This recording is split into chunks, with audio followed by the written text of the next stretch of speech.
The laughter echoed across the marble floor, light and sharp like broken glass under sunlight.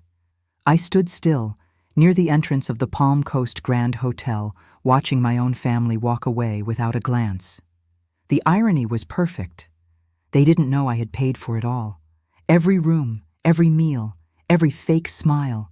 They thought I was invisible. But that night, under the glow of Florida's warm sky, I decided something had to change. And it would. My name is Dolores Greene. I'm 70 years old, and for most of my life, I've been the one who quietly made things work. I'm the one who remembers birthdays, who cooks too much food, who sends money when bills are late. I used to think that was love, to give until nothing was left. But that night, in the middle of the hotel lobby, with their laughter still ringing in my ears, I realized I had become a stranger to myself. When my eldest son, Marcus, called about a family trip to reconnect, I felt something bloom inside me. A fragile hope that maybe, just maybe, we could start again. He asked if I could handle the reservation, said he'd reimburse me later. I didn't hesitate. I wanted to believe him. I wanted to believe in all of them. It took me 8 months to save enough. I sold pies every Sunday at the farmer's market, took in a few sewing jobs, and even sold my old wedding ring. That ring had been my only gold. But love, I told myself, mattered more than jewelry. I hid the cash in a cookie tin behind the cans of beans in my kitchen, a secret I thought no one would ever need to know. But now I stood in that lobby, the air scented with sunscreen and money, and realized my mistake. Marcus was laughing beside his wife, Camille. My daughter Renee scrolled through her phone, complaining about the old-fashioned decor. No one noticed I was still holding their room keys. Then Lily, my 16-year-old granddaughter, came to stand beside me. She didn't say much, just slipped her hand into mine and whispered, "Grandma, they're being cruel." Her voice trembled, and I knew she'd seen something. Minutes later, she showed me the group chat, a private thread titled "Vacation Without Drama." In it, my children and their spouses joked about keeping the trip peaceful by keeping Mom busy. Someone even wrote, "At least she paid for it, bless her heart." It felt like a slow, quiet punch. I didn't cry, I didn't speak. Instead, I heard a sound inside me, like a lock clicking shut. That was the moment I decided to stop begging for respect that should have been mine all along. I sat on one of the hotel's cream-colored sofas, watching the elevator lights blink floor after floor. A family passed by, laughing, a father carrying his daughter on his shoulders. I remembered Marcus at that age, small enough to hold in my arms, his eyes full of trust. Where had that boy gone?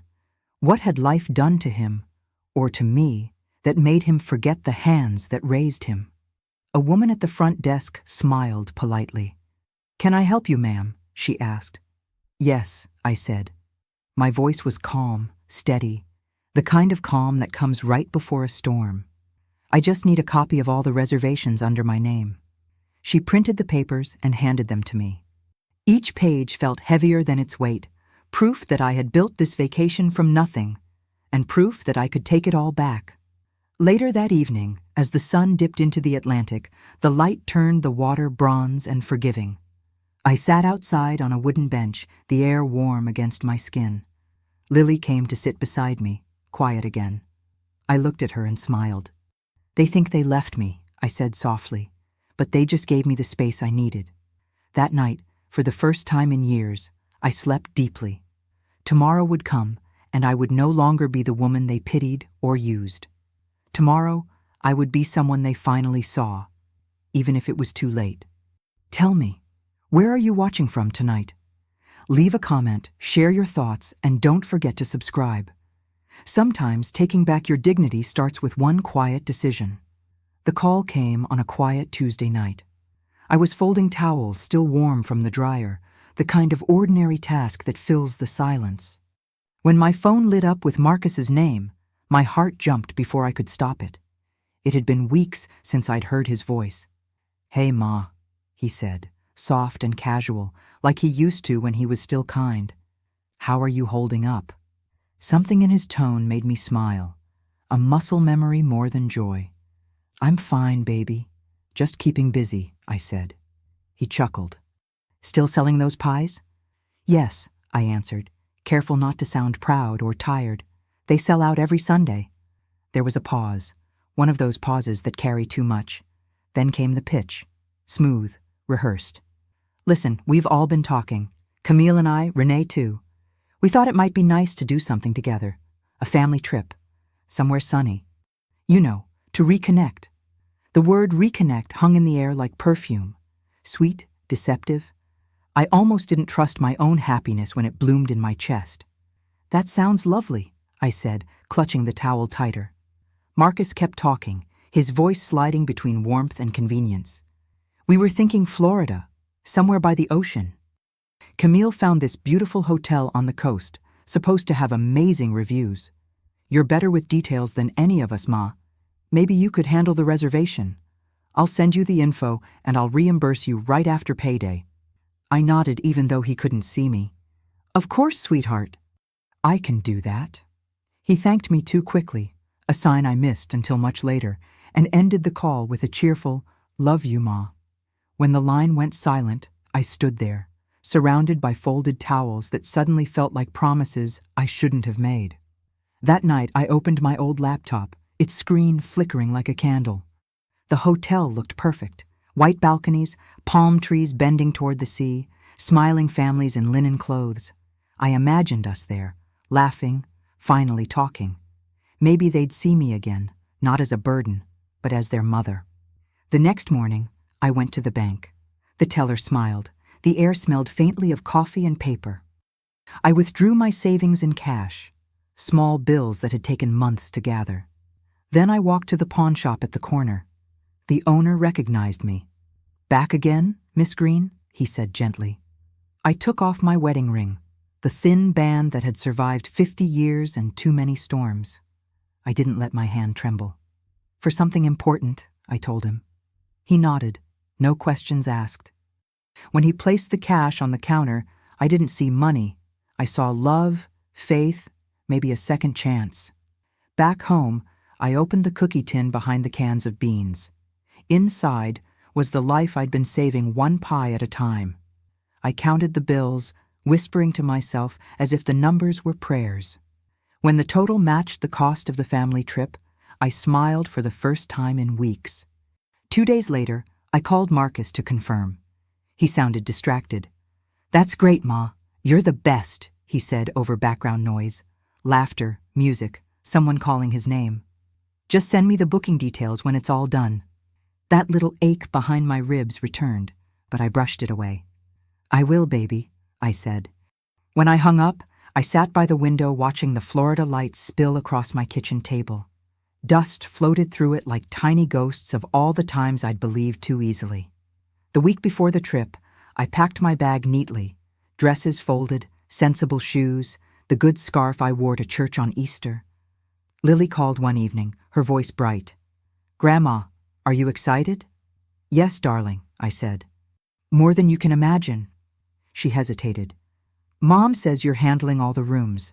That's a lot, huh?" "It's fine," I said, forcing a smile into my voice. "Your grandma knows how to manage things."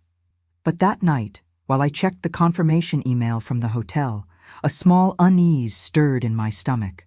The reservation was under my name, every charge linked to my card, no one else's. Still, I chose hope over suspicion. Hope that maybe this was what forgiveness looked like, paying in advance for love you hadn't yet received.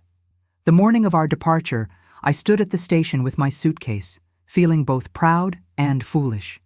The Florida sun rose high, golden and indifferent. When Marcus's car pulled up, he didn't get out to help with my luggage. He honked once, impatiently, and shouted, "Let's go, Ma! We're running late!" I smiled anyway and climbed in. Because that's what mothers do. Even when the ride is heading somewhere they can already feel will hurt. The morning air carried the smell of rain and salt from the coast, a scent that always reminded me of beginnings. I sat at the small kitchen table, surrounded by the tools of my second life. Pie tins, stacks of flour bags, and the old blue cookie tin that had become my private bank. Every dollar in that tin had a story. Every wrinkle in my hands told how long it took to earn them. When I started saving, it was never for me. It was for birthdays, for emergencies, for the days my children called, with voices dripping in worry and guilt. But this time was different. I was saving for hope, a trip that might bring us back together. On Sundays, I sold sweet potato pies at the church fair in Jacksonville. Folks came early, drawn by the smell, and sometimes stayed to talk. "Dolores, you put magic in this crust," one woman said once, laughing.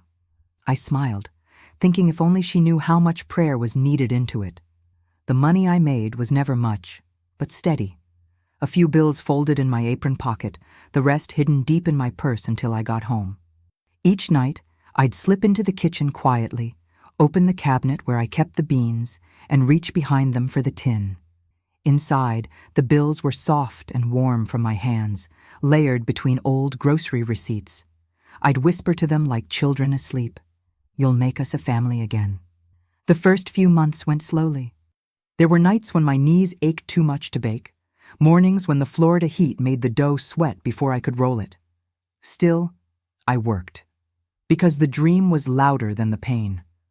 When a local diner owner asked if I could make extra pies for his weekend crowd, I said yes before he finished the sentence. It meant longer hours, cracked fingertips, but also progress. Every Sunday, when I closed my eyes in the church pew, I pictured the ocean, my family together, laughing without bitterness. Then came the day I found the ring.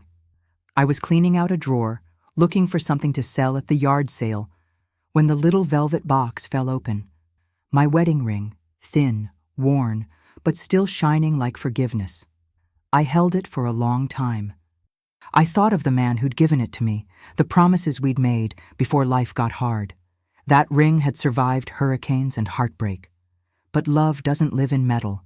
Love lives in the sacrifices you make to keep others safe. So I took it to the pawn shop downtown. The clerk, an old man with kind eyes, didn't ask questions. He looked at me as if he knew that sometimes selling what's precious is the only way to keep your heart intact. When he placed the cash on the counter, I felt both lighter and emptier. The bills went straight into the tin that night. I sat beside it, the sound of thunder rolling outside, and whispered, "Just a little longer." Weeks passed. I skipped small luxuries. No new shoes, no fresh flowers, not even my favorite tea. I told the neighbors I was saving for something special, but didn't say what. Hope is fragile when spoken aloud. When the day finally came to pay for the reservation, I poured the contents of the tin onto the table. The smell of flour and coins filled the air. My hands trembled as I counted. Once, twice, 3 times. The total matched the invoice almost exactly. It felt like fate giving me a nod. I drove to the bank under a sky half blue, half threatening rain. Inside, the air conditioning bit at my skin. The teller smiled politely, unaware she was watching a woman trade years of quiet sacrifice for a few lines on a computer screen. When the transaction was done, I signed the receipt and folded it neatly into my wallet next to a photo of Marcus as a boy. His smile in that picture was pure, trusting. Back home, I placed the empty cookie tin on the counter. It made a hollow sound, a small, metallic echo that lingered too long. I stared at it, realizing it wasn't just empty. It was proof that I had given everything again. Still, I smiled. Because sometimes love looks like faith, even when you have no reason left to believe. The first crack in the dream appeared before we even left Jacksonville. Marcus called 3 days before the trip, his voice sharp with impatience. "Ma, did you book the ocean view rooms or not? Camille wants the suite with the balcony." I paused, holding the phone between my shoulder and ear while folding clothes. "I did, sweetheart. I already paid the deposit. I made sure everyone had a good room." "Yeah, but you didn't check with us first," he said, irritation bleeding through his words. "Camille doesn't want to be near the elevators. The noise bothers her." I bit my tongue.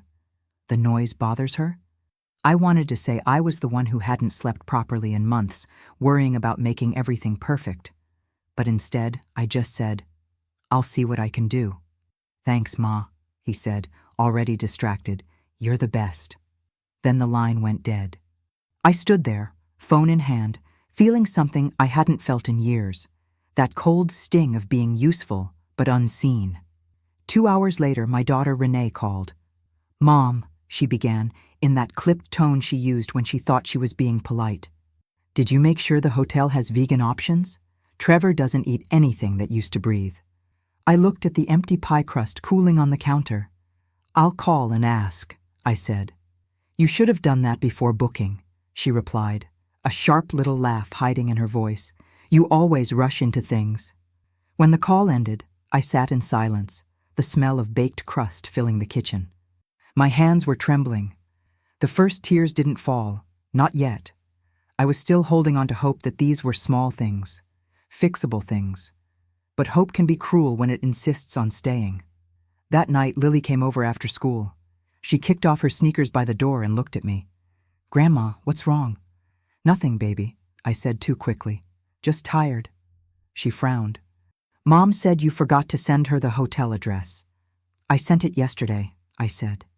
"Yeah, that's what I told her," Lily sighed. "She just likes finding reasons to complain." I smiled, weary.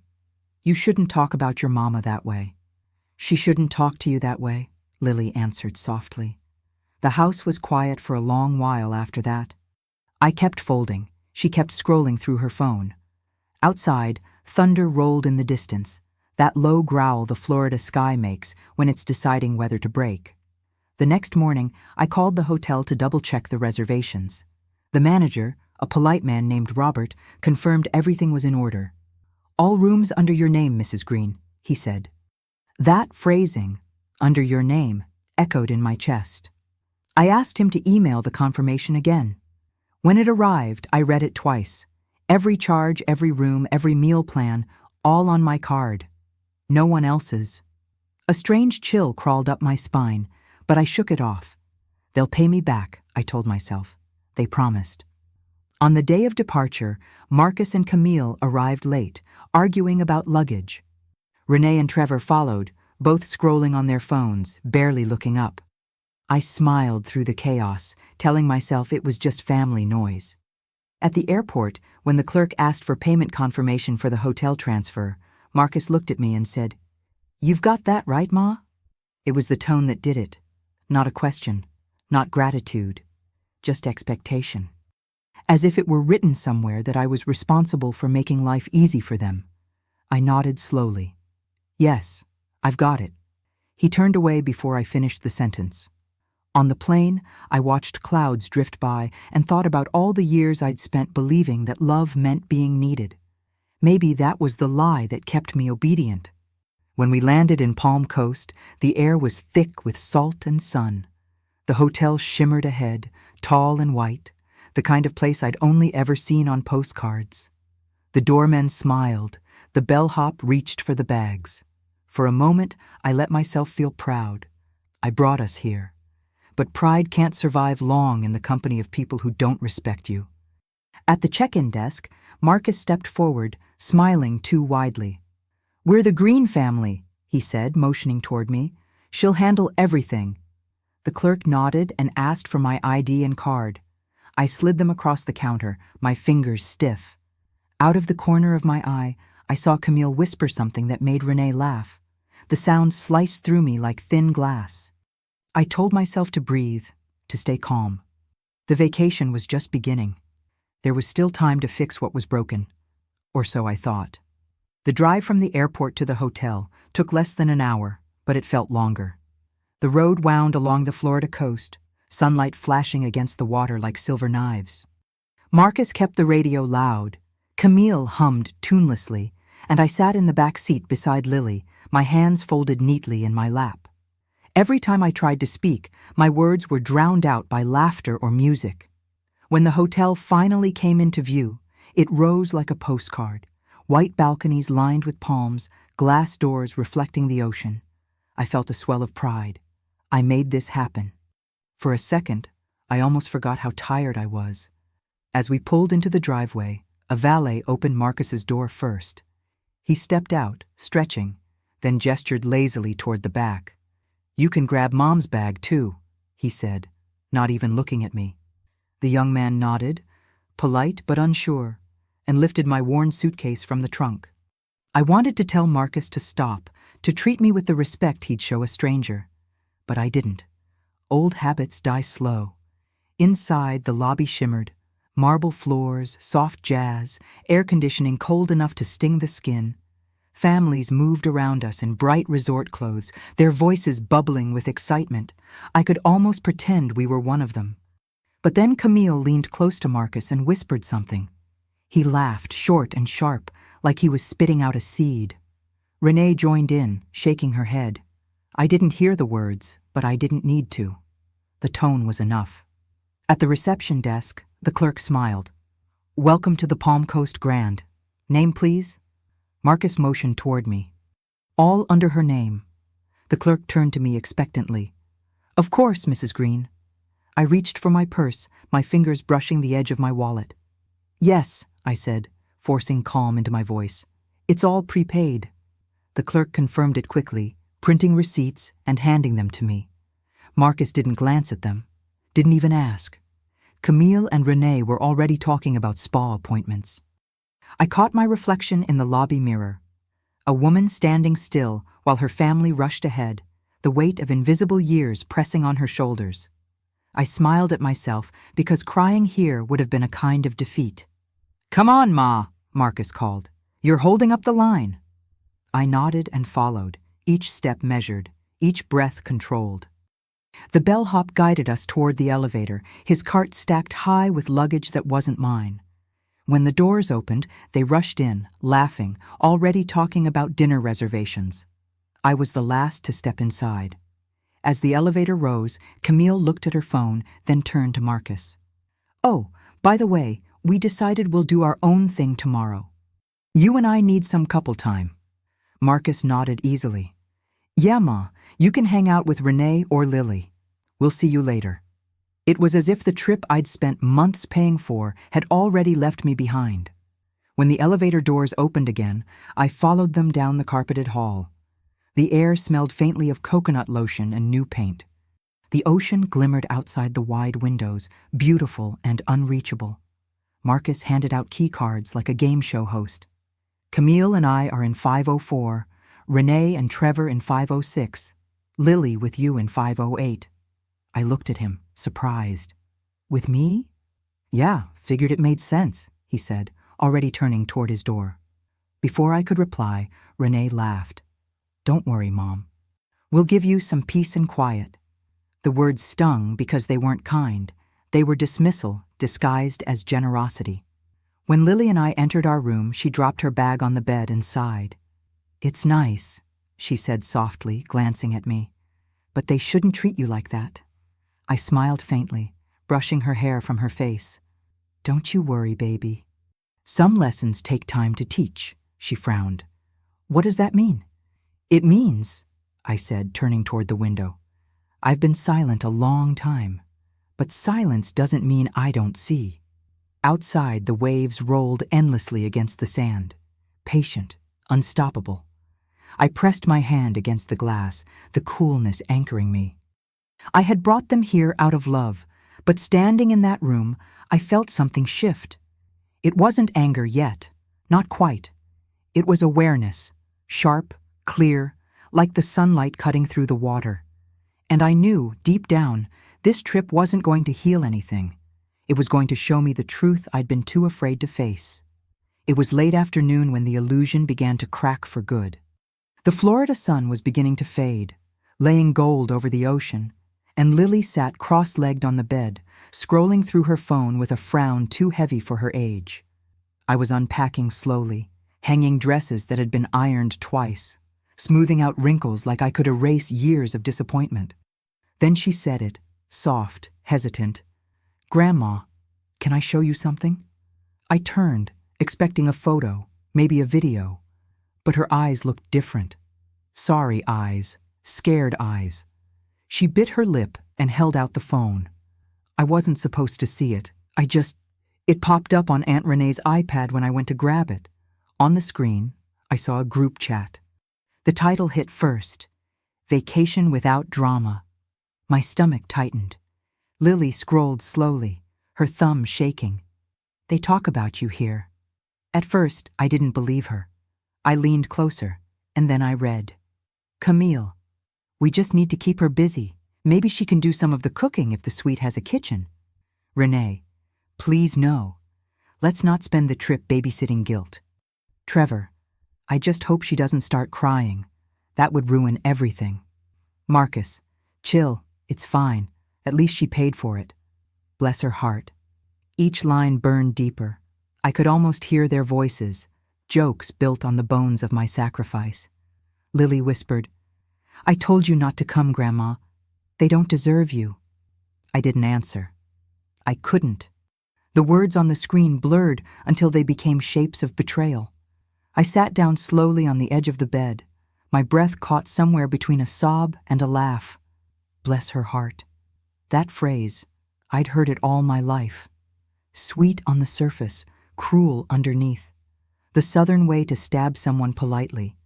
I put the phone down, my hands trembling just enough to make the air feel colder. They think I don't see, I said quietly. But I've always seen. Lily reached for me, her small hand steady on mine. You don't have to take this. I know, I said. My voice surprised me. It wasn't breaking. It was calm, steady, almost new. But I need to. We sat there in silence for a long time. Outside, the waves kept rolling, steady and endless. I thought about the pies, the ring, the nights alone in the kitchen counting cash by the light of the stove. All of it to be mocked in a group chat. When Lily left to meet her mother for dinner, I stayed behind. The room felt heavy, but not with sadness, with decision. I walked to the mirror and looked at myself. For the first time, I didn't see a mother or a grandmother. I saw a woman who had spent 70 years giving and was finally learning the cost of it. I took the phone again, scrolled to the top of the chat, and stared at Marcus's name. The boy who used to run to me when he scraped his knees. The man who now laughed about my money like it was pocket change. I whispered, You taught me that love was giving, Marcus. But you forgot to teach me how to stop. Then I smiled, not out of joy, but clarity. I forwarded the messages to my own email. Proof. Then I deleted the chat from Lily's phone. She didn't need to see it again. When I stepped outside, the air was cooler. The sky over Palm Coast was a bruise of purple and orange. Down below, families gathered for dinner at the outdoor restaurant, their laughter soft and innocent, the kind I used to believe in. I walked along the balcony, feeling the wind tug at my scarf, and thought about all the times I had forgiven too easily. Maybe forgiveness is just another word for fear. Fear of being alone, fear of being unloved. But tonight, the silence didn't scare me. It steadied me. When I went back inside, I wrote something in my small notebook. They think they're laughing at me, but they're teaching me who I am. And as I closed it, the first thought of what I'd do next came quietly, like a whisper in the tide. Not revenge, but justice. The next morning began with the sound of gulls and the crash of waves against the shore. Sunlight leaked through the curtains like it had something to prove. I sat at the small table by the window, turning my coffee cup slowly in my hands. The laughter from Marcus's room echoed faintly through the hall. They were awake early, full of joy that wasn't meant to include me. Lily was still asleep, her curls spread over the pillow. I watched her for a moment and thought of all the women in our family, how each one learned too late that giving too much turns you invisible. On the dresser sat my jewelry pouch, half empty. I picked it up, opened it, and stared at the space where my wedding ring used to rest. Funny how absence can have a weight of its own. That small gold band had once meant forever. It had meant partnership, loyalty, safety. Now it was gone, turned into the money that had paid for this trip, this betrayal. I traced the outline it had left on my finger, a pale circle like a ghost of devotion. When I sold it, the pawnshop clerk had looked at me as if he wanted to ask why. I'd smiled politely and said, "Family vacation." He'd nodded, counting the bills slowly, and I'd wondered if he knew that what I was really selling wasn't gold. It was the last piece of hope that someone would ever keep their promise to me. I walked to the mirror and studied my reflection. My skin, my eyes, the fine lines carved deep by years of work and worry. There was beauty there, though not the kind my children would ever notice. It was the beauty of endurance, the quiet power of a woman who has survived without applause. On the nightstand sat my old Bible, the one my mother gave me. I hadn't opened it in months. I reached for it now, not for comfort, but for grounding. Inside, tucked between Psalms and Proverbs, was a folded receipt from the hotel, the full balance charged to my card. I stared at the numbers until they blurred, thinking of how many pies, how many late nights, how many hours of aching knees it had taken to earn them. A knock came at the door. It was Renee. "Breakfast, Mom?" she asked, too cheerful. I hesitated, then opened the door. She was dressed perfectly. Linen dress, gold earrings, her husband behind her with his sunglasses already on. "We're heading down. Come on, you don't want to miss the buffet." I forced a smile. "I'll be there in a minute." She nodded, but didn't wait. "Don't take too long," she said, already halfway down the hall. When the door clicked shut, I exhaled slowly. My hands were trembling again. I wasn't angry, not yet. I was disappointed in a way that reached bone deep. I turned back to the window, the view stretching endlessly, ocean, sky, sunlight. Somewhere out there, the ring I once wore had been melted, reshaped, repurposed for someone else's love story. Maybe that was fitting, because I was about to reshape mine too. I reached for my notebook and wrote, "They took the gold, but they can't take the lesson." Lily stirred behind me. "Morning," she mumbled, still sleepy. "Are we going to breakfast?" "In a bit," I said softly. "There's something I need to think about first." She yawned and nodded, trusting. I smiled at her, my reminder of innocence still unbroken. When I looked back at the ocean, something inside me steadied. All my life I'd believed that love and loyalty were the same thing. But loyalty without respect is just another form of servitude. The ring had been proof of devotion, and I had traded it for a test of truth. The truth was ugly, but it was mine. I pressed my palm to the glass, the Florida sun warming my skin, and whispered, "You sold a ring to buy your freedom, Dolores. Don't waste it." The words hung there, quiet but powerful. And for the first time, they didn't feel like defiance. They felt like a promise. By the second day, the thin thread holding my patience together had started to fray. The hotel smelled of coconut lotion and ocean wind, but even beauty can turn sour when you feel unwelcome. Breakfast had been chaos, laughter that left me out, inside jokes traded like currency.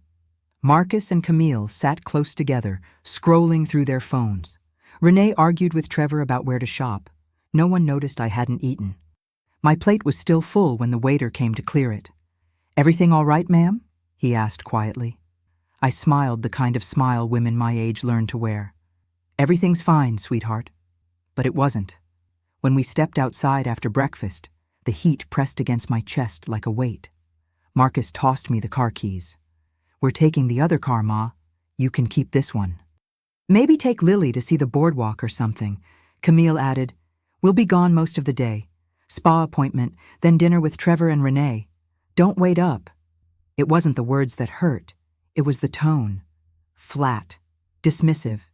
As if I were a hotel guest they'd rather not see too often. I nodded and watched them leave. The valet drove off with their rental, and soon all I could hear was the sea and the faint buzz of cicadas.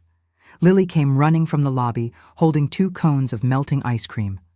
"They left already?" she asked, handing one to me. "Yes," I said, forcing lightness into my voice. "Guess it's just us, baby." We sat by the pool, the air thick with chlorine and laughter from other families. Lily licked her ice cream thoughtfully. "Grandma, why do they treat you like that?" Her question cut deeper than any insult. I stared at the water, the reflections dancing like small lies. "Sometimes people mistake kindness for weakness," I said. "And when they do it long enough, they forget where kindness came from." She frowned. "That's not fair." "No," I said softly. "It's not." Later, back in our room, I lay on the bed, staring at the ceiling fan spinning slow circles. Every turn sounded like a clock ticking down to something inevitable. The exhaustion wasn't just physical. It was the kind that seeps into your bones after years of swallowing your own pain. The phone buzzed. A message from Marcus. "Ma, can you check with the front desk about adding 2 more nights? Camille thinks we should extend the trip. No, please. No, thank you. Just assumption." I typed back slowly. "I'll see what I can do." Lily looked up from her book. "Are they coming back soon?" "Not tonight," I said. She nodded. "Then let's go to the beach." It was her idea that saved me that day. We walked along the shoreline barefoot, the sand cool now that the sun had softened. The waves crashed against our ankles, erasing our footprints as fast as we made them. Lily chased the foam, laughing, her joy pure and unfiltered. I watched her, feeling the ache in my chest ease just a little. For a few moments, I remembered what it felt like to be seen, truly seen, by someone who loved me without taking from me. When we sat down to rest, she leaned her head on my shoulder. "You know," she said quietly, "you don't always have to be nice." Her words startled me. "What do you mean?" "I mean, you can say no," she said. "Even to family." The wind carried her voice away, but the message stayed. It echoed louder than the ocean. As the sky turned orange and the day began to fade, I realized how heavy pride can become when it's the only thing keeping you upright. I had spent so many years being the strong one, the calm one, the understanding one. But strength without peace is just another form of exhaustion. When we walked back to the hotel, I stopped by the lobby desk and asked for a printed copy of all charges under my name. The clerk hesitated but complied. I took the papers, folded them neatly, and slipped them into my purse. By the time we reached our room, I was no longer tired. I was done. That night, after Lily had fallen asleep, I couldn't rest. The laughter of strangers drifted up from the courtyard below, families sharing desserts, couples clinking glasses. Every sound seemed to mock me, reminding me that happiness could be simple for some people. I slipped on my sandals and stepped out, careful not to wake her. The elevator hummed softly as it carried me down. When the doors opened, the lobby glowed in that too-perfect way hotels do. Polished marble, soft jazz, the scent of gardenias pumped in through hidden vents. Everything was warm and bright, yet I had never felt colder. I sat on one of the couches near the fountain. The water trickled rhythmically, the kind of sound that's supposed to calm you, but it only made my thoughts louder. From where I sat, I could see reflections in the glass. My family at dinner earlier, heads bent over plates, barely a glance in my direction. I had smiled then, pretending it didn't sting, pretending that being left out was just a misunderstanding. But sitting here now, under the soft hotel lights, I couldn't pretend anymore. I looked around at the other guests, a mother helping her toddler with a juice box, an older couple holding hands, a group of friends snapping photos. And I thought, I paid for this happiness. All of it. The absurdity of it made me laugh, quietly at first, then a little louder. A security guard glanced over, concerned. I waved it off. "Just a funny thought," I said, and he nodded politely, moving on. My phone buzzed. A text from Marcus. "Ma, tomorrow we're doing the dolphin tour. You and Lily can join if you want, but make sure to confirm the tickets. They're under your name." I stared at the message, reading it twice. He had turned me into a secretary for my own generosity. I typed out a reply. "Sure, honey. Have a good night." Then I deleted it before hitting send. What was the point? Words had lost their meaning between us. The front desk clerk, Robert, the one with kind eyes, approached me. "Mrs. Greene, is everything okay? You've been sitting here a while." I nodded, smiling faintly. "Just can't sleep." He hesitated. "Would you like some tea sent up to your room?" I shook my head. "No, thank you. I just needed to remember where I am." He smiled politely and walked away, but his question lingered in my chest like a riddle. Where am I? I wasn't in my home, though I had built one from scratch. I wasn't with my family, though I had given them everything. I was in a hotel lobby in Florida, a woman surrounded by beauty she paid for but couldn't touch. The irony was sharp. I pulled the folded receipts from my purse and laid them on my lap. Every page had my name, Dolores Greene, printed neatly beside charges for rooms, meals, activities. The proof of my worth reduced to transactions.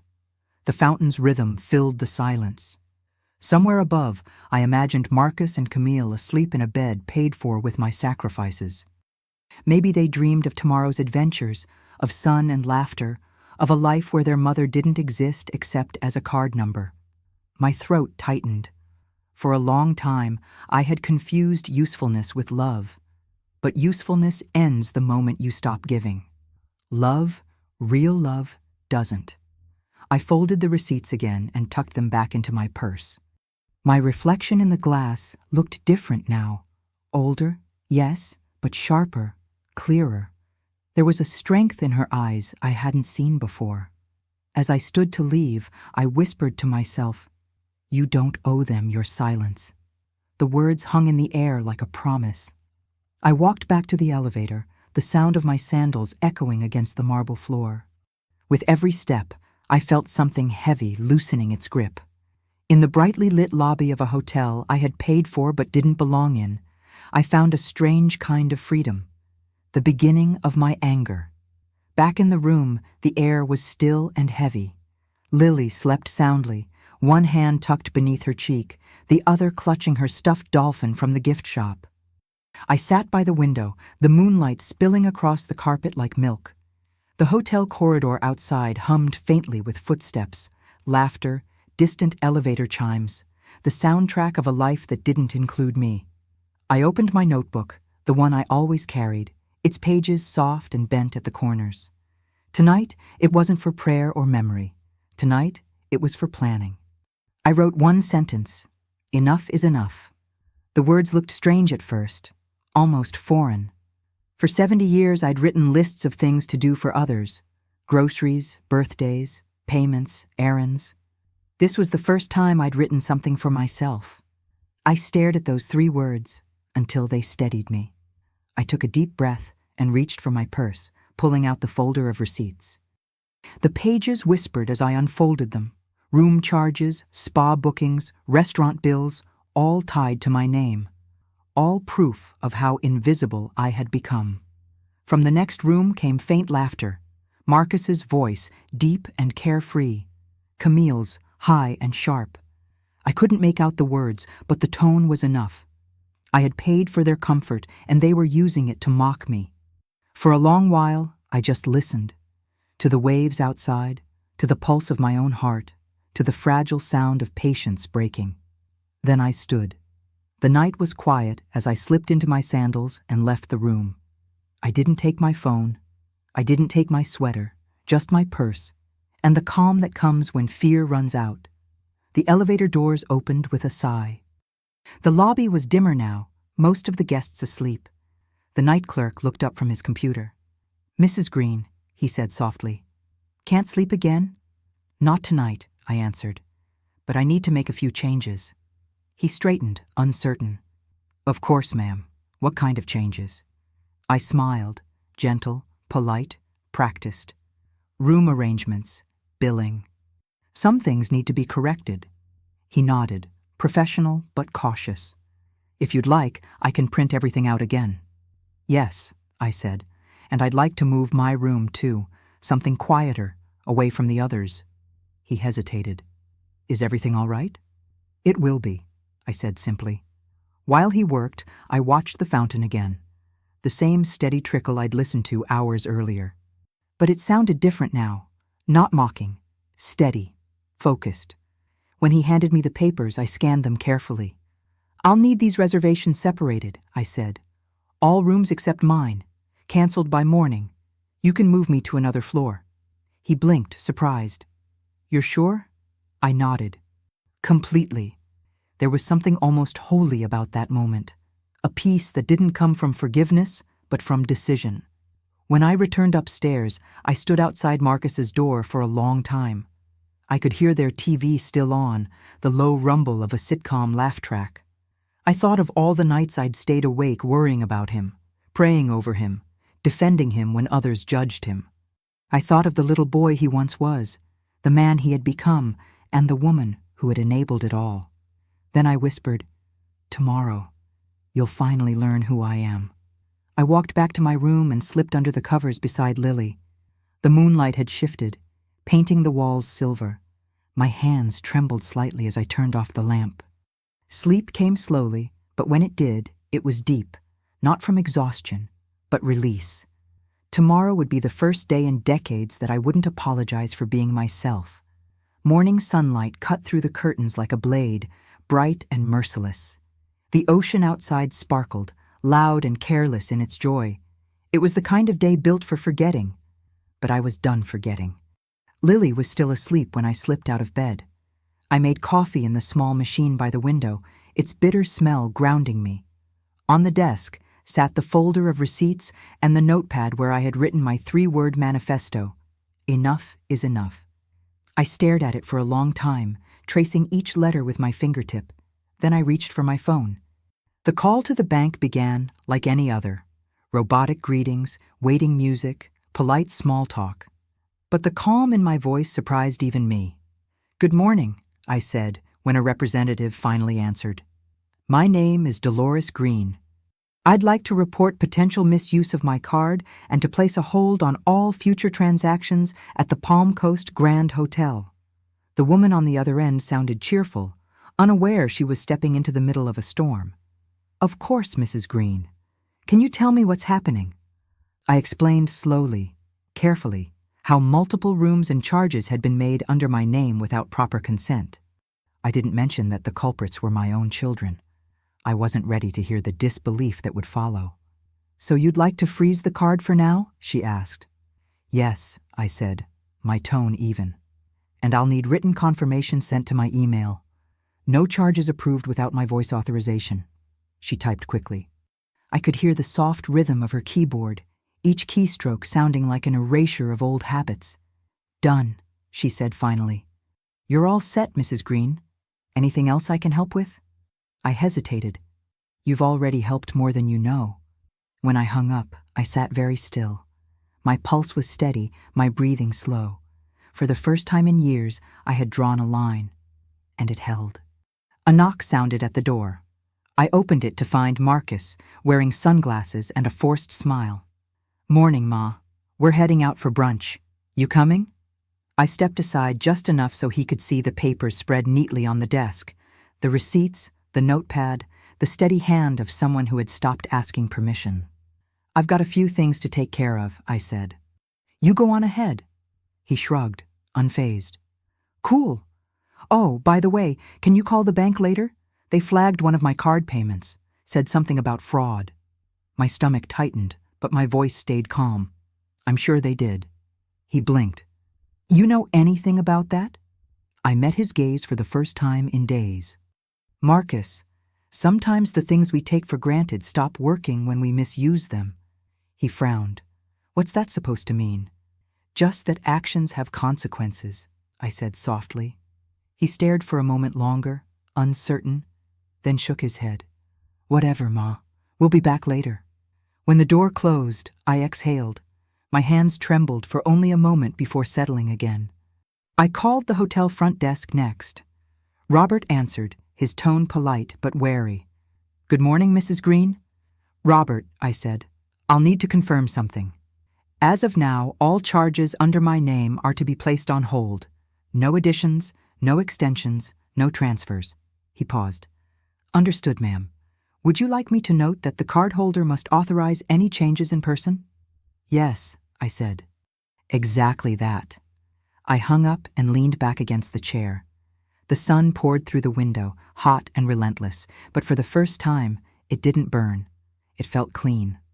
Lily stirred behind me. "Grandma?" I turned, smiling softly. "Good morning, baby." She rubbed her eyes. "You okay?" "I'm better than okay," I said. "I'm taking care of business." She grinned sleepily. "Does that mean they're in trouble?" "Not yet," I said, a hint of steel in my tone. "But they will be." She laughed, not fully understanding. I looked back out the window at the waves crashing against the shore, each one erasing the footprints before it. The tide was turning. By mid-morning, the Florida sun had turned the hotel's glass walls into mirrors. Every reflection looked brighter than it should, as if the world were showing off. I walked through the lobby with the same calm I used to walk into Sunday service, slow, deliberate, knowing exactly why I was there. Robert, the front desk clerk, noticed me right away. His polite smile flickered into concern. "Mrs. Greene," he said, stepping out from behind the counter. "Good to see you again. Everything all right?" "Yes," I said. "I just need to speak with your manager, please." He nodded and disappeared into the back office. I stood waiting, watching the tourists drift by with their beach bags and wide smiles. Their laughter sounded easy, honest, the kind that doesn't hide cruelty beneath it. The manager appeared a moment later, a tall man in a navy suit, maybe in his 40s, with eyes that had seen every kind of guest problem there was. He extended his hand. "Good morning, Mrs. Greene. I'm Mr. Harris. How can I assist you today?" I shook his hand, firm and steady. "I'm sure you have plenty to do, so I'll get straight to it," I said. "There's been a change in my reservations. As of this morning, I'm taking full control of all rooms under my name. I'd like to move myself and my granddaughter to another suite on a separate floor, and I'll need all other rooms under my reservation canceled." He blinked, his professional calm wavering just slightly. "All other rooms, ma'am? That includes your family's accommodations?" "Yes," I said. "Especially theirs." He hesitated, his expression shifting between confusion and respect. "May I ask if there's a particular reason for this?" "There are several," I replied. "But let's just say there's been a misunderstanding, one I intend to correct quietly." He studied me for a moment, then nodded. "I understand. I'll need a few minutes to adjust the system. We'll, of course, waive any penalties." "Thank you," I said, my voice softer now. "And please, keep this between us until tomorrow morning." His eyes met mine, and something in them softened. "Of course, Mrs. Greene. Discretion is part of the job." While he worked, I wandered to the edge of the lobby where a grand piano sat unused. A young couple posed for photos nearby, the woman twirling her hair, her laughter easy. I remembered being that young once, believing that family meant safety, that love guaranteed loyalty. When Mr. Harris returned, he held out a folder. "Here are your updated documents. Room 92, Ocean View. We'll transfer your belongings while you're at lunch if you'd like." "That would be perfect," I said, taking the papers. He hesitated again, lowering his voice. "Mrs. Greene, if I may, whatever this is about, I hope you're doing what's best for you." I smiled faintly. For the first time in a long time, I am. As I walked away, I felt the smallest tremor in my chest. Not fear, not guilt. Freedom. When I reached the elevator, I pressed the button and waited. My reflection in the mirrored doors was calm, composed. The same woman my children thought they could overlook was about to teach them what strength really looked like. The doors opened, and Lily's voice called out from behind me. "Grandma, there you are!" She ran up, slightly out of breath. "Mom's looking for you. She said you need to approve something with the hotel." I smiled, a quiet, knowing smile. "I already did, sweetheart." She tilted her head. "What did you do?" "Just made a few changes," I said, ushering her into the elevator. "You'll see tomorrow." She grinned, curious but trusting, and I wrapped my arm around her shoulders. As the elevator climbed, I felt lighter than I had in years. Every floor we passed felt like a chapter closing behind me, one built on obligation, guilt, and exhaustion. By the time the doors opened to our new floor, I wasn't just a guest anymore. I was a woman reclaiming her story, one signature at a time. By the time the sun began to dip, the hotel had grown quiet. The laughter from the pool faded, replaced by the soft hum of the waves brushing against the shore. I sat on the balcony of my new suite. The ocean spread out before me like an open truth. Lily was in the shower, humming off-key, and for the first time in days, I felt something close to peace, the fragile kind that comes before a storm. I pulled my phone from my purse and scrolled through the contacts until I found the name I hadn't dialed in years, Daniel Avery. He was an old friend from church, now a lawyer in Jacksonville, The kind of man who believed in fairness even when it wasn't fashionable. The phone rang 3 times before his familiar voice came through. Well, if it isn't Dolores Greene. It's been what, 10 years? Closer to 12, I said, smiling faintly. You still remember me? Hard to forget a woman who once organized half the church bake sales, he said warmly. What's going on, Dee? You sound steady, but serious. I hesitated, watching the sea roll and shift like a living thing. Daniel, I need some advice. The kind that doesn't fit neatly into small talk. Then you called the right person, he said. Start from the beginning. So I did. I told him about the trip, the promise of reimbursement, the money I'd saved, the group chat, the way they laughed and left me behind.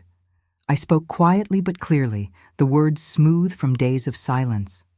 When I finished, there was a pause on his end.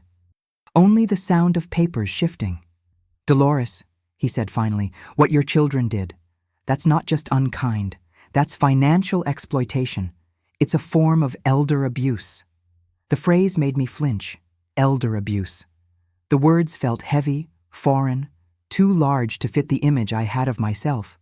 He continued, if you covered those expenses under false promises, you're legally within your rights to reclaim that money, or press charges if necessary. I don't want to ruin anyone's life, I said softly. Then think of it as protecting your own, he replied. You've done more than enough giving. It's time you took something back. I looked down at my hands, still strong despite the years. What would I need to do? Document everything, he said. Receipts, messages, phone records. You said there's a group chat. Save it. Forward it to yourself. And Dolores, don't tell them what you're planning. Let the truth catch up to them before they can twist it. His voice was calm but firm, the kind of voice that steadies a trembling heart. I nodded, even though he couldn't see me. I've already started, I said. He chuckled softly. I should have known. You were always 10 steps ahead. For the first time that day, I laughed. A real laugh. Low and quiet, but honest. Maybe just 1 step this time. He paused, his tone softening. You know, Dee, some people spend their whole lives forgiving those who don't deserve it. You don't have to be one of them. That sentence sat between us, heavy with truth. When the call ended, I stayed on the balcony for a long time. The sky had turned the color of copper, the horizon fading into night. Down below, the pool lights shimmered like fragments of something once whole. Lily came out, hair damp, wrapped in a towel. Who were you talking to? An old friend, I said, smiling. He reminded me of something important. What's that? That I'm not powerless, I said simply. She nodded, not quite understanding, but sensing something had shifted. I watched her curl up on the couch with her book, her small fingers tracing each page like they mattered. In her, I saw what hope looks like before the world teaches it to shrink. As I turned off the balcony light, the reflection in the glass caught my eye. A woman older, steadier, unafraid. The night air felt different now. It wasn't heavy anymore. It was waiting. The next morning, I woke before sunrise. The sky outside my window was still dark, but the edges were softening into gray. There's something sacred about that in-between hour, when the world hasn't yet decided what kind of day it's going to be. I sat on the edge of the bed, watching the horizon shift from charcoal to rose, and felt a strange calm settle over me. For most of my life, I'd been defined by what I gave: money, time, forgiveness. But that morning, for the first time, I thought about what I had left to give myself. Lily stirred beneath her blanket, her small breaths steady. I didn't wake her. She was too young to carry the weight of her mother's choices, too innocent to be dragged into the storm I was preparing to release.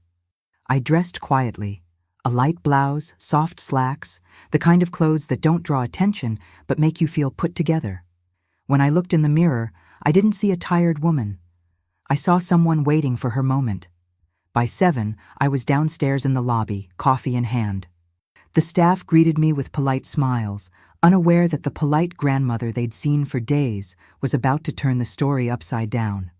I sat near the window, where the morning sun was starting to pour in.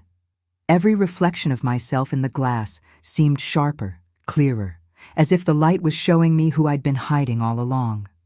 I pulled out my notebook and wrote a single word: respect. Not as a request, as a declaration. I remembered all the times I'd been quiet when I should have spoken.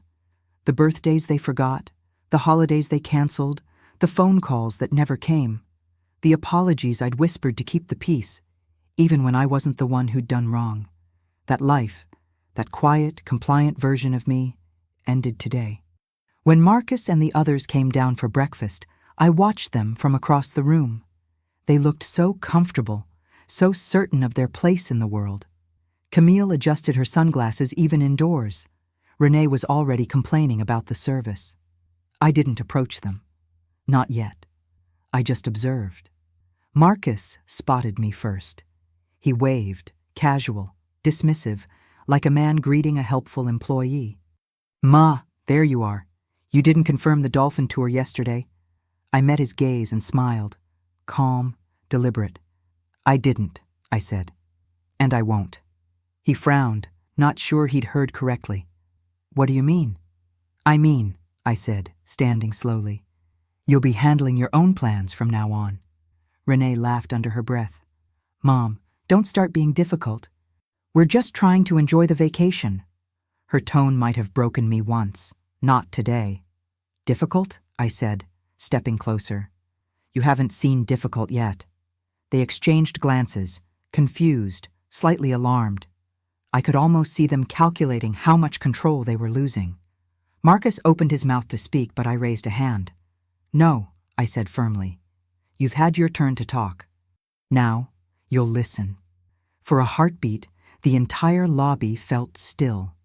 Even the soft piano music seemed to fade. "I know about your group chat," I continued quietly. "The jokes, the plans to keep me out of your way, the comments about the money." Renee's face went pale. Camille looked down at her phone, pretending to scroll.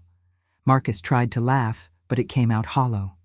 "Ma, come on, it was just teasing." "Teasing?" I said. "You laughed about the woman who paid for this trip. You mocked the person who raised you. You turned kindness into comedy." Silence. No one met my eyes. "I used to believe that love meant staying quiet," I said, "that forgiveness was the same as strength. But I was wrong." Marcus shifted, defensive. "You're overreacting. We were going to pay you back." "Maybe," I said softly. "But now you won't have to." He blinked. "What?" "I've already canceled your rooms." The color drained from his face. "You did what?" "I spoke with the manager yesterday," I said evenly. "Your reservations end this afternoon. The charges are voided. You'll need to make new arrangements, somewhere else." Renee gasped. Camille's lips parted, but no words came. For once, their noise was gone. I stepped back, my voice steady. "You wanted a vacation without drama? Congratulations. You'll have it. Just not with me." And with that, I turned and walked out into the sunlight. Every step toward the ocean felt like a shedding, of fear, of guilt, of the weight of a lifetime spent earning love that was never returned. I didn't look back. Not once. They found me later that morning, sitting at a table by the window, sipping coffee that had long gone cold. The restaurant was full. Families laughing, children chasing each other between tables, the clatter of dishes and silverware blending with ocean wind drifting through the open doors. Marcus walked in first, his steps quick, his expression half embarrassed, half angry. Camille followed, arms folded, sunglasses perched like armor. Renee trailed behind, whispering something sharp to Trevor, who looked as though he wanted to disappear entirely. I didn't rise when they approached. I didn't even flinch. The calm I felt wasn't arrogance, it was clarity. "Ma," Marcus said, lowering his voice, "we need to talk." I gestured to the empty chairs. "Then sit." They hesitated before obeying, the three of them settling across from me like guilty children. "What is this?" Renee demanded. "Robert from the front desk said our rooms are being released at noon. He said you ordered it." "That's correct," I said. "I canceled them." Camille leaned forward, her voice trembling with controlled fury. You can't do that, Dolores. We have our things in there." "Your things are being packed," I said simply. "They'll be waiting for you at the concierge desk." Marcus rubbed his temples. "Ma, this isn't funny. Whatever you're trying to prove." "I'm not proving anything," I interrupted. "I'm reclaiming what's mine." They stared at me as if I'd spoken in another language. For years I'd been predictable, dependable, forgiving. They didn't recognize the woman sitting in front of them now. "I know about the group chat," I said quietly. "Vacation without drama. I know every word you wrote." The color drained from Camille's face. Renee opened her mouth, but I held up a hand. "Don't," I said. "I've already heard enough." Marcus looked stunned, his mouth opening and closing before he found words. "Who showed you that?" "Your daughter," I said. "Because she still knows right from wrong." He glanced toward the lobby where Lily stood near the entrance, watching from a distance. His expression softened briefly. Guilt, maybe, but it faded as quickly as it came. "Ma, you're taking this the wrong way," he said. "We were joking. It wasn't serious." "You laughed about the woman who gave you everything," I said. "You mocked the person who worked herself sick to make sure you never went hungry."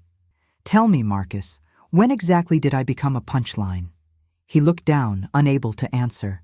Renee spoke next, her voice trembling between anger and shame. "We didn't mean to hurt you. You make things heavy sometimes." I tilted my head. "Heavy. I paid for your rooms, your meals, your little escape from drama. If that's heavy, maybe it's because you've forgotten what carrying looks like." Silence fell over the table. Outside, a seagull cried, a lonely sound that somehow fit perfectly. I leaned back, folding my hands. "Do you know what my lawyer called it?" I asked. "Financial exploitation. Elder abuse." Camille gasped. "You talked to a lawyer?" "Yes," I said. "I did. And I could press charges if I wanted. But I won't, not because you deserve mercy, but because I'm choosing peace. Something you clearly don't understand." Marcus's jaw tightened. "You're overreacting." I smiled, slow and tired. That word, overreacting, it's how you've kept me quiet for years. Every sigh, every tear, every truth I tried to speak, you reduced to emotion. Well, I'm not emotional now. I'm free. He stared at me, searching for the woman who used to back down. She wasn't there. I stood, smoothing the front of my blouse. "Your rooms will be released at noon. You'll need to find somewhere else to stay." Renee stood too, furious now. "You can't just abandon us here." I turned to her, meeting her glare with calm. "You abandoned me the moment you turned love into a transaction." Camille grabbed Marcus's arm, whispering something. He nodded slowly, defeated. "Come on," he muttered. "Let's go." As they walked out, I noticed Lily still standing by the lobby doors, her eyes wide, uncertain. When she saw me, she hesitated, then ran forward and hugged me tight. "Grandma," she whispered, "are you okay?" I stroked her hair, steadying my breath. "I'm fine, baby. Better than I've been in a long time." Across the room, guests pretended not to stare. I didn't care. I'd spent too much of my life shrinking to fit into other people's comfort. Today, I was standing tall in my own. When Lily pulled back, she smiled through tears. "They're gonna be mad." "Maybe," I said softly. "But sometimes anger is the first step to understanding." We left the restaurant hand in hand, the sound of waves calling from beyond the glass doors. For the first time in years, I didn't feel small. I felt like myself. They didn't take long to come back. By early afternoon, Marcus and Renee were storming through the lobby again, their anger louder than the ocean outside. Guests turned to stare. The front desk staff froze. But I didn't move. I sat in one of the lounge chairs by the window, sipping tea as if I'd been expecting them, because I had. Marcus's voice cut through the room. "You had no right to invade our privacy, Ma." I looked up slowly. "Privacy? You mean that group chat where you turned my generosity into a joke?" He flinched. "You went through our phones." "I didn't have to," I said. "You left the truth lying right in front of my granddaughter." Renee folded her arms, her voice sharp. You're blowing this out of proportion. It was just talk. I stood, calm but unyielding. You call it talk. I call it confession. They exchanged glances, nervous now. For the first time, they weren't in control. I sent those messages to my lawyer, I continued, pulling my phone from my purse. Every word of them. Camille appeared behind Marcus, pale and silent. You wouldn't, she whispered. I already did, I said, because I've learned that silence doesn't protect you. It only protects the people who hurt you. Marcus ran a hand over his face. God, Ma, what are you doing? You're tearing the family apart. No, I said, my tone steady. I'm holding a mirror up to it. The cracks were already there. For a long moment, no one spoke. The lobby had gone quiet again, the hum of the fountain the only sound. I could feel eyes on us, whispers forming at nearby tables. I didn't care. Renee stepped forward, lowering her voice. What do you want, Mom? Money back? An apology? I shook my head. Neither. I want accountability. Accountability? Marcus scoffed. You think humiliating us in public is going to fix anything? I'm not humiliating you, I said softly. You did that to yourselves. Camille's voice broke through, trembling but cold. So this is revenge? No, I said. This is me drawing a line. I handed Marcus a printed copy of their messages, the same ones I'd sent to my lawyer. Take these, I said. Read them, every word you wrote. Every joke you made at my expense. Then tell me if you'd still want your daughter to see you the same way Lily sees you now. His face paled, and for once he had no comeback. Lily stood nearby, watching, her eyes wide. I turned toward her gently. Sweetheart, go upstairs for a bit, okay? She hesitated. Are you sure? Yes, I said softly. Grown-up talk. When she disappeared into the elevator, I faced my children again. You made me feel like a burden in the very moment I was giving you everything I had left, I said. Do you know what that kind of betrayal does to a person? Renee's voice cracked. We didn't mean... Stop saying that, I interrupted, louder now. You meant it enough to write it. You meant it enough to laugh. You meant it enough to build a vacation around my silence. Marcus took a step forward, his tone defensive. You're acting like we stole from you. You did, I said. Not just money, my dignity. He froze. The weight of that word hung heavy between us. For a moment, I saw the boy he used to be, the one who brought me wildflowers from the backyard, who used to cry when he thought he'd disappointed me. That boy was long gone, replaced by a man who had learned how to justify cruelty with convenience. You think this ends with you walking away? He said quietly. I don't think, I said. I know. I turned toward the clerk behind the desk. Robert, please confirm that rooms 504 and 506 are checked out. Robert nodded, eyes wide. Yes, Mrs. Greene. They've been released. Renee gasped. You actually did it. I met her gaze.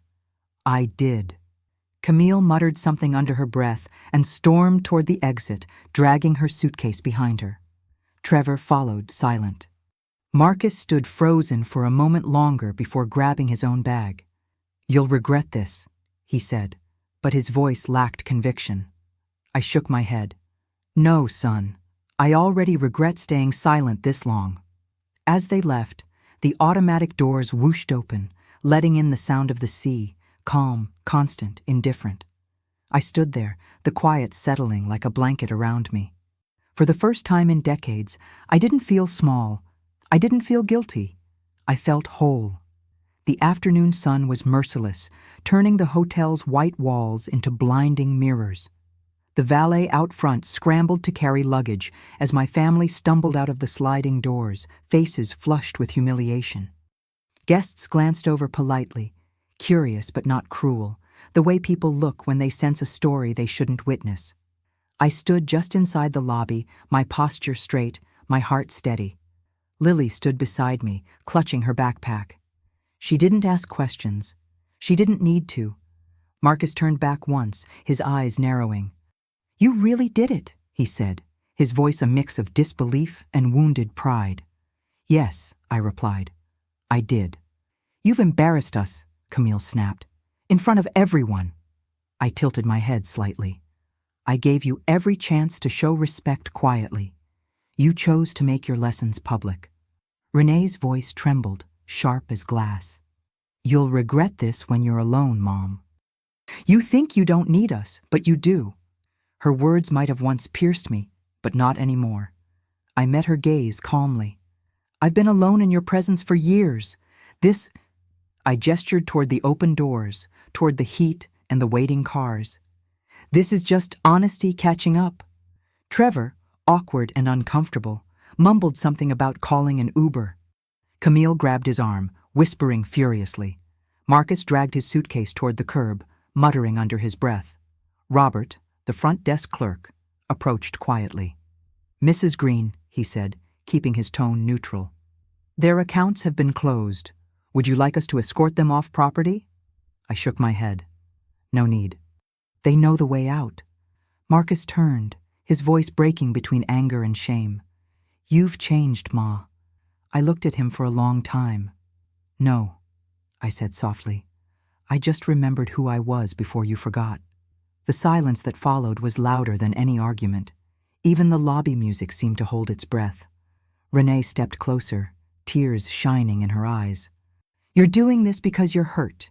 You'll forgive us later. You always do. Not this time, I said, my voice quiet but firm. Forgiveness isn't a door you get to keep walking through without ever knocking. Camille rolled her eyes, tugging at Marcus's sleeve. Come on, this is ridiculous. They turned and walked out. The automatic doors opened, letting the harsh sunlight flood in, and for a moment their figures were silhouettes, blurred, fading, smaller with every step. When they were gone, the doors closed behind them with a soft hiss, sealing the quiet like a final word. Lily slipped her hand into mine. Grandma? She said softly. Yes, baby. You're shaking. I looked down. She was right. My hands trembled, not from fear, but from release. The kind that comes after years of holding everything together. I squeezed her fingers gently. It's just the wind, sweetheart. It's finally moving again. We stood there for a moment, the two of us alone in the vast lobby. Robert cleared his throat gently. Your new suite is ready, Mrs. Greene. Room 912. We've already transferred your bags. I smiled. Thank you, Robert, and for your kindness. He nodded, understanding more than he said. You did the right thing. As Lily and I stepped into the elevator, I caught my reflection in the mirrored doors. My face looked different. Not younger, not lighter, but unafraid. Behind the tired eyes was something stronger, a quiet authority that didn't need to shout to be heard. When the elevator doors opened, I took one last look at the lobby below. It wasn't paradise anymore. It was a place of truth. And for the first time, I didn't envy those who were leaving. I pitied them. Because freedom, I realized, isn't about walking away from people. It's about walking back to yourself. The air outside was heavy with salt and sunlight. After everything that had happened, the world looked strangely new, sharper, quieter. Lily and I stood near the hotel's entrance, the sound of rolling suitcases fading behind us. I could still see Marcus and the others in the distance, arguing with the valet, their voices too far away to matter anymore. Lily tugged at my sleeve. Grandma, can we go now? Yes, baby, I said softly. We're leaving. A taxi pulled up to the curb, its yellow paint dulled by sea air. The driver, a middle-aged man with kind eyes, leaned out the window. Need a ride, ma'am? Yes, I said, opening the door for Lily. Somewhere quiet by the water, please. As the car pulled away, I looked out the window, watching the hotel shrink behind us. For a long time, that building had been a monument to everything I'd sacrificed, my savings, my patience, my self-worth. Now it was just concrete and glass, fading into the distance. Lily pressed her forehead to the window. Do you think they're mad at us? I smiled faintly. Probably. But sometimes anger is what people feel when they're finally facing the truth. She looked at me curiously. Does the truth always hurt? Only when it's been hiding too long, I said. The taxi wound through quiet streets, lined with palm trees and small shops selling seashells and postcards. The air was filled with the distant crash of waves and the faint sweetness of sunscreen. After a few miles, we reached another hotel, smaller, older, the kind of place built for peace instead of show. The sign out front read, "The Ocean Rest Inn." I felt a pull in my chest, something that whispered, "Yes, this is yours." The driver helped us with our bags. I paid him in cash, adding a little extra. "Thank you," I said. He tipped his hat. "You have a good day, ma'am. You look like you earned it." Inside, the lobby smelled of lemon polish and salt air. A young woman behind the counter greeted us with an easy smile. "Checking in?" "Yes," I said. "For two." As she handed me the keys, Lily looked around, her eyes wide. "It's smaller," she said. "Yes," I said, smiling. "But smaller can mean better. More space for peace." When we reached our room, the door opened to a view of the beach. The sound of waves rolled in through the balcony doors, filling the room with rhythm and light. I set down my purse and exhaled. A deep, long breath that felt like release. Lily ran to the window. "Grandma, you can see the ocean from the bed." I laughed, the sound surprising me. "Then that's where I'll drink my coffee tomorrow." She turned, her face glowing. "Can we go down to the beach now?" "Go ahead," I said. "I'll join you in a minute." She ran off barefoot, the door slamming gently behind her. I sat on the edge of the bed and looked around the quiet room. No noise, no arguments, no tension. Just the hum of the sea and the faint rustle of curtains in the wind. From my purse, I pulled out the empty cookie tin I had carried with me all this way. I'd packed it almost without thinking, maybe as a reminder of how far I'd come. I opened it and stared at the hollow space inside, the place where all my sacrifices had once lived. It didn't feel empty anymore, it felt symbolic. The sound of laughter drifted up from the beach, Lily's laughter, bright and free. I went to the balcony and watched her run along the shoreline, her footprints chasing the tide. The sun glinted off her hair, and for the first time, I didn't feel like a bystander in someone else's life. I felt like a woman who had finally stepped back into her own story. Behind me, my phone buzzed. Marcus's name flashed across the screen. I let it ring. Then another message. "We need to talk." I turned off the phone and set it face down on the dresser. "No," I whispered to myself. "You need to listen." Then I walked barefoot down to the sand to join my granddaughter. The waves were cool against my feet, the sun soft on my skin. Lily reached for my hand, grinning. "Race you to the water." We ran together, our laughter scattering like birds over the sea. For the first time in 70 years, I wasn't running to fix anyone. I was running toward myself. The next morning arrived gently. The sky over Palm Coast stretched wide and pale, streaked with the first soft threads of orange. The air was cooler now, the kind that smells like salt and promise. I woke before Lily, pulled the curtains open, and let the light spill across the room. For the first time in years, the day felt like it belonged to me. Outside, the beach was empty, except for a few early joggers and a man walking his dog along the tide. I slipped on my sandals, grabbed my sweater, and stepped quietly onto the balcony. The sound of the ocean was steady and kind. Not loud, not demanding, just there, a rhythm as old as forgiveness. I sat in one of the wicker chairs, watching the horizon shift from gray to gold. Somewhere inside me, the storm had gone still. The anger that had carried me through the last few days wasn't gone, but it had changed shape, no longer fire, but clarity. For so long, I had confused peace with silence. I'd thought that keeping quiet kept the love intact. But peace isn't the absence of noise. It's the presence of truth. Behind me, I heard Lily stir. "Grandma?" I turned. She was still half asleep, her hair messy, her eyes heavy. "Come here, baby," I said. "Watch this." She climbed into my lap, her head resting against my chest. Together, we watched the sun lift itself over the water.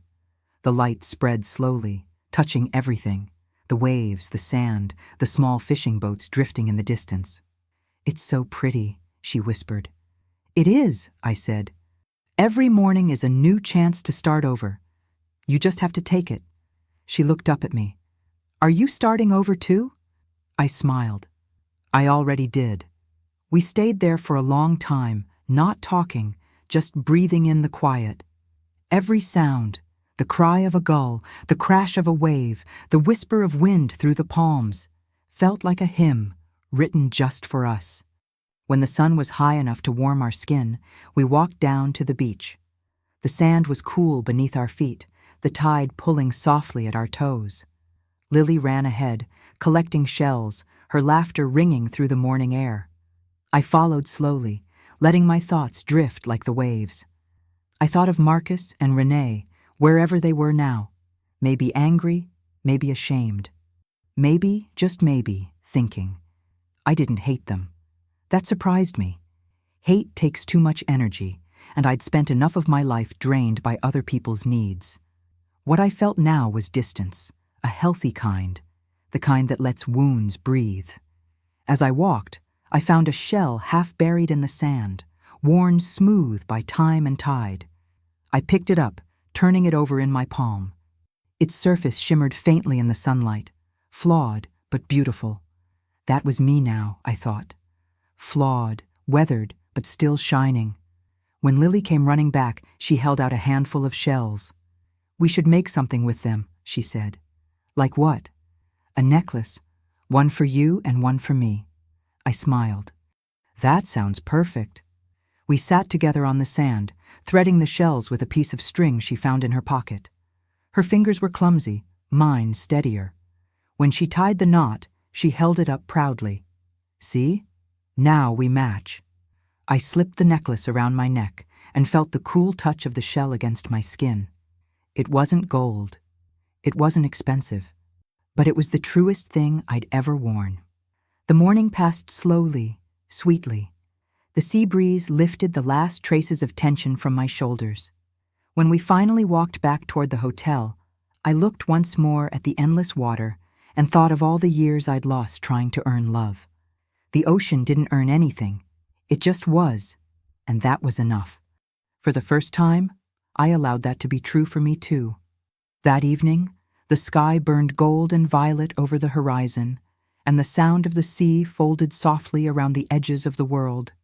The sun was sinking slow, deliberate, as if even it didn't want the day to end. I stood barefoot on the balcony of our quiet room at the Ocean Rest Inn, watching Lily chase the last waves of daylight across the sand.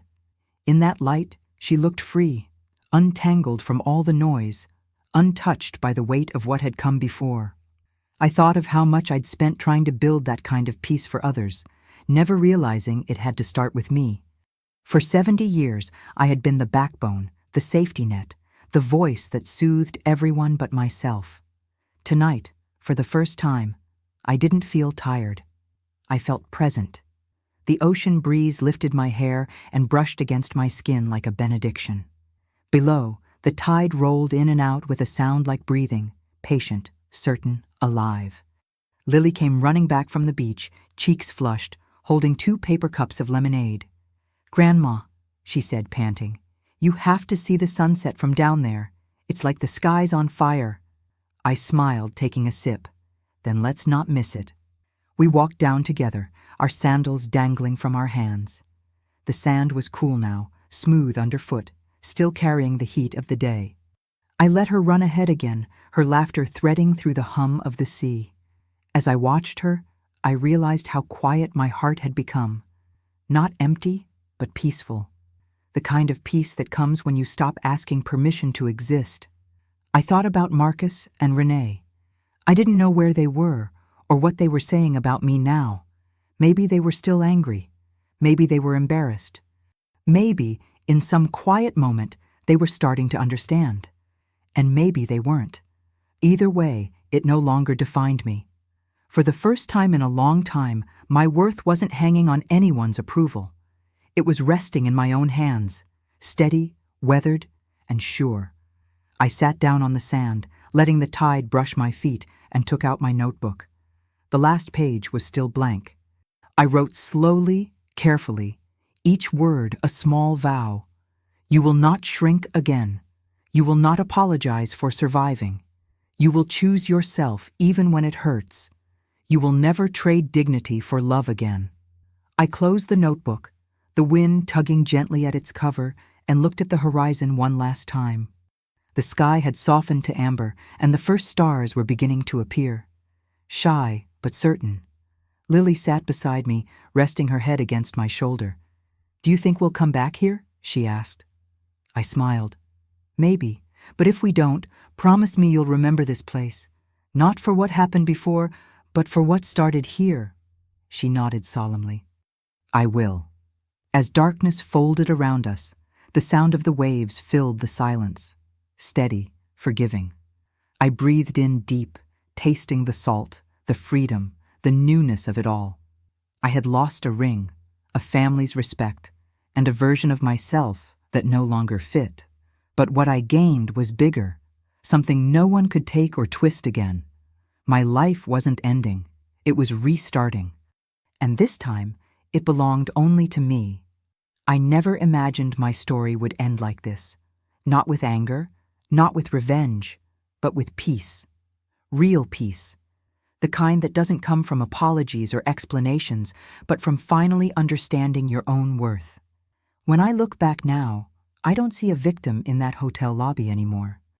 I see a woman who woke up in the middle of her own life and decided she wasn't done yet. You see, there's a moment in every person's life, especially in a woman's, when she realizes no one is coming to rescue her. That moment can break you, or it can set you free. For me, it did both. My children will tell their version of what happened. Maybe in their story, I overreacted. Maybe they'll say I made a scene. Maybe they'll call me ungrateful for all the love they think they gave. But truth doesn't need their permission to exist. The truth is simple. I spent decades being the quiet provider, the one who fixed what others broke, the one who paid the price, literally, for peace. And peace paid me back by teaching me how to leave. When I canceled those rooms, I wasn't being cruel. I was teaching a lesson that kindness had failed to teach, that love without respect is not love at all. People talk about dignity like it's something you earn from others. But dignity isn't given. It's claimed. It's that quiet decision you make when the world underestimates you, and you decide to stand anyway. Since that day, I've learned how to fill my mornings with silence and my nights with gratitude. I wake up to the sound of waves instead of voices demanding more. I drink my coffee slowly. I read again. I laugh more than I thought possible. And Lily, my sweet Lily, she sees me differently now. Not just as her grandmother, but as a woman who chose to live. She asks questions, curious and brave, and I answer them honestly. I tell her that strength doesn't always roar. Sometimes it whispers, "No more." If you're listening to me right now, and you've ever been the one who gave too much, who was taken for granted, who mistook silence for peace, I want you to know this. It's never too late to draw a line. It's never too late to start over. Because starting over isn't erasing the past. It's reclaiming your future. I'm not bitter. I'm not broken. I'm just finally free. And if there's one thing I've learned, it's this. Forgiveness is a gift you can give others, but self-respect, that's the gift you keep for yourself. Now tell me, where are you watching from tonight? Leave your story in the comments. Let me know your city, your heart, your truth. Don't forget to subscribe, to share, to support stories like this one. Stories of strength, survival, and dignity reclaimed. And if this touched something in you, maybe take a moment to watch another story. Perhaps one where healing begins, where heartbreak once lived. See you in the next life story with love and respect.